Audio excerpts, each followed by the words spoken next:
Notable free agents that are still available. There is a number of people here to talk about, and I highlighted, so I have like a whole list of people, but then I highlighted the ones that I felt were either surprising or just notable players that should end up on a team somewhere fairly soon.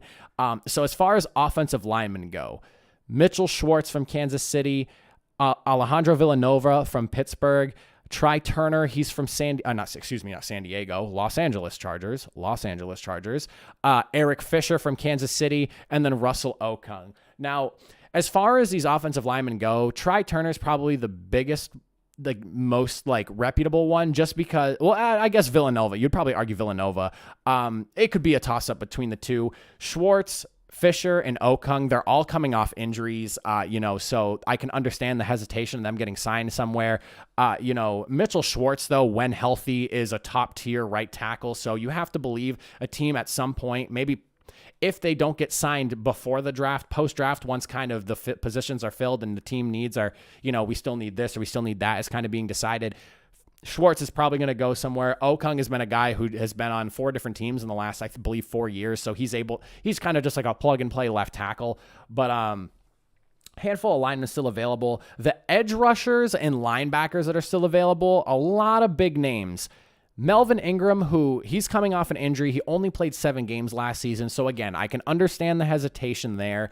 Jadeveon Clowney, he only played 8 games last year. He had 11 QB pressures, but nothing big as far as numbers go for him. He was visiting the Cleveland Browns the other day. That didn't end up going anywhere. So curious to see how that goes. We'll go over the 3 big edge rushers, linebackers, whatever you want to call them, depending on the system they're in. Carlos Dunlap, I expect him to go somewhere. He was with Seattle. He put up 6 sacks, 32 tackles, a serviceable guy that you could put in there to start or just be a rotational piece. He is a little bit on the older side, but I think depending on the team he goes to, if it's a position of need, he can start for them. Justin Houston, 8 sacks, 25 tackles. The Colts had him last year. I'm kind of surprised that he hasn't gotten picked up yet. He was still productive, obviously.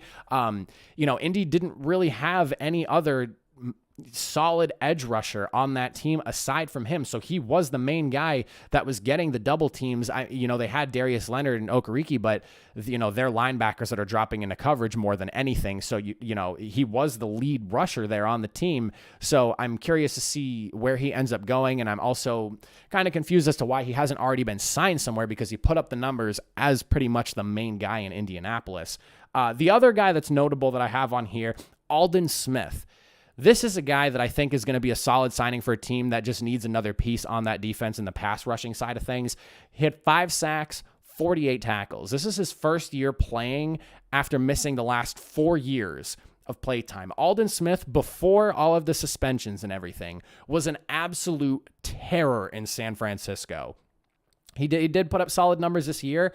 It seems like he's been able to put all of his past demons behind him and focus back in on football. I'm excited for Aldon Smith. I would love to see him on a playoff contending team, because I think he's one of those guys that, he might not be the star player he once was, but he's a piece that you can plug in, whether it's rotational or, maybe for just like those pass rush scenarios where you really need to get to the quarterback, you can throw him in there and he still has a presence and can still get to the quarterback. Wide receivers, a lot of wide receivers out there still. Antonio Brown's the highlight of this one. Served an 8-game suspension the first half of the season, started playing the second half. He put up 45 catches and a little bit over 500 yards, and 4 touchdowns. And then going through the playoffs, he had the touchdown in the Super Bowl. He really started to come on that later half of the season. I'm surprised he hasn't gotten a deal somewhere. I'm assuming there's probably conversations going on with him in Tampa Bay. That's probably my guess on that.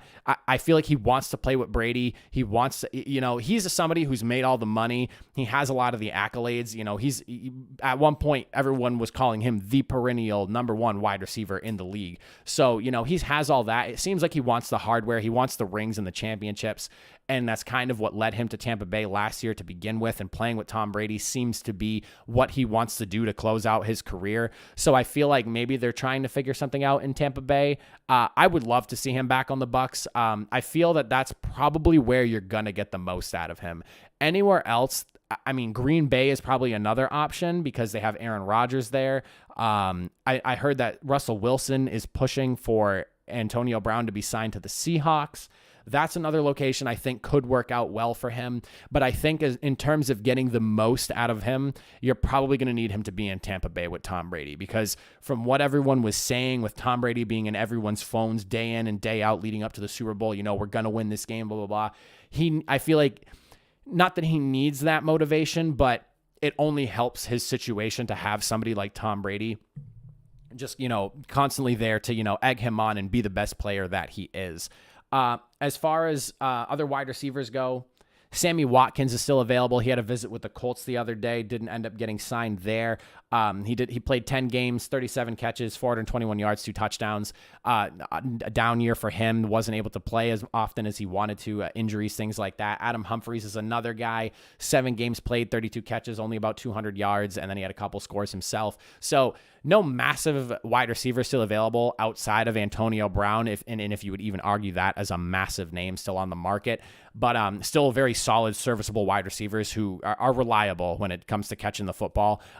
Injury history is probably the only thing. Antonio Brown's as long as he stays, on the right path and he's good to go, he's somebody that could upgrade any wide receiving core, at least being a number 2 guy, if not being their number 1.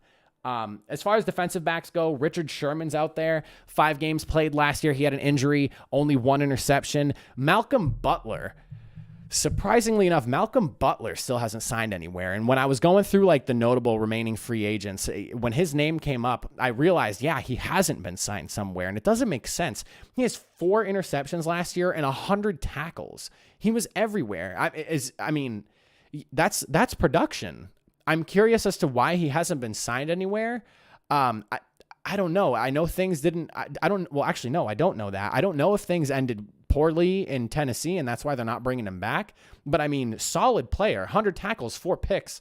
That's a playmaker. That's somebody who can put up numbers, and I feel like would fit in and upgrade any defensive back group that he goes into. So surprised to see that he still hasn't gone anywhere. Mackenzie Alexander's another guy, 13 games played. He had a pick, obviously not as many plays made, but a serviceable cornerback for the Bengals. He missed a few games, but for the most part, he was there the whole season. So interesting, the people that are still available. Malik Hooker is actually another one too. I almost forgot to mention him. Malik Hooker, he only played 2 games last year, but when he's on the field, as a fan of Indianapolis, I saw it myself, and he's a stud. It's just the health issue. He doesn't stay healthy. He has 7 career interceptions over the first 4 years he played, and those interceptions came in the first 3 years of his season. He didn't record any last year. So he's a playmaker. It's just a matter of, can he stay on the field? So there's a lot of solid names out there. Who knows where they end up going? There's been, visits here and there. Like I said, Jadeveon Clowney was visiting with the Browns. I know that the Cowboys brought in Malik Hooker. I still cannot believe Malcolm Butler's not signed anywhere. I don't understand what's going on there with that. Antonio Brown, again, probably just a thing with Tampa Bay where he wants to stay there.